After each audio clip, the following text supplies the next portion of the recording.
Dr. D. Leitner here. I'm going to take you on an exploration into my mind as we go through the different stages of this competition.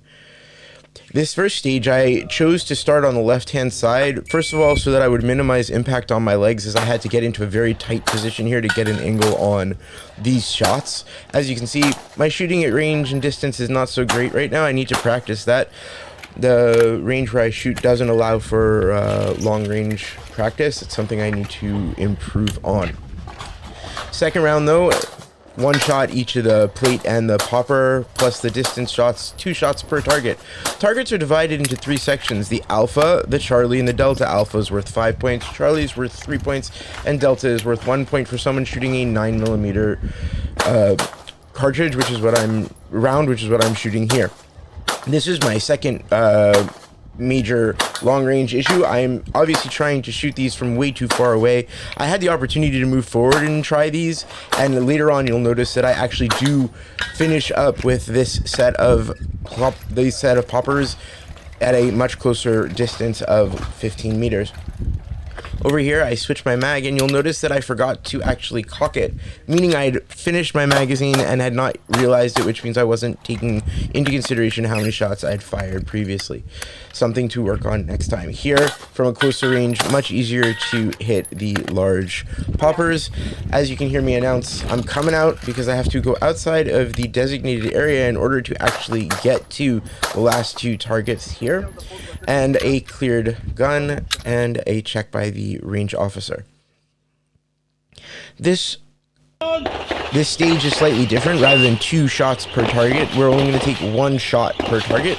That was declared in the stage brief. Otherwise, the general standard would be 2 shots per target. My major worry here was with this door, that it would come back and hit my chair, which could raise my level of pain enough that I might have to stop. As you can see, I stopped the door and then engaged the targets inside the area. And then again, another window. You might notice that there are some targets which are white and some that are brown. The white targets are considered no-shoots. And on to stage 3, here we go. Stage 3, I also had to stay outside of the designated area because I didn't have an angle based on the way it was designed. First shot hitting that plate was a lucky shot by far. The red targets here are also no-shoots in this case. They're designed to make it difficult for us to get an angle on the white plates.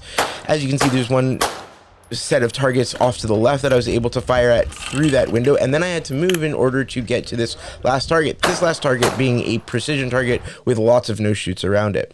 Here you'll notice that in the scoring I have a miss and a no-shoot penalty. What that means is that I not only hit a no-shoot, but that I did not refire at the target and hit the target itself, which means I missed, and I also have a penalty for the no-shoot. The miss and the no-shoot took place on the swinger, which is one of my personal pet peeve difficulties. I have a hard time shooting at swingers, yet something else that I need to practice and get better at.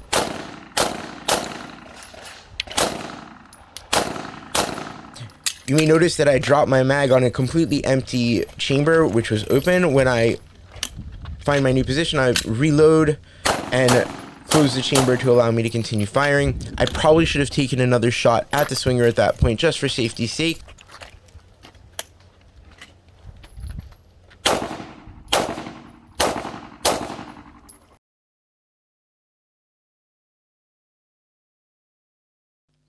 Last stage.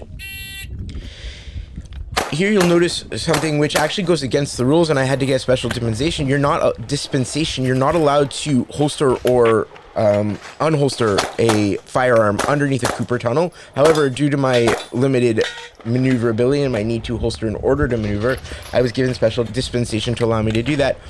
My second mistake here, or my mistake here, is that I didn't choose to reload now. Instead, I fire at this next target and then have to reload. I should have chosen to do that prior to this set of targets. It would have made the shots flow easier. And our last 3 targets, relatively simple, relatively up close, and nothing to worry about. Thank you very much to Jaco Kreiner and all the people who helped build, judge, and make this day possible. DVC, please like and subscribe.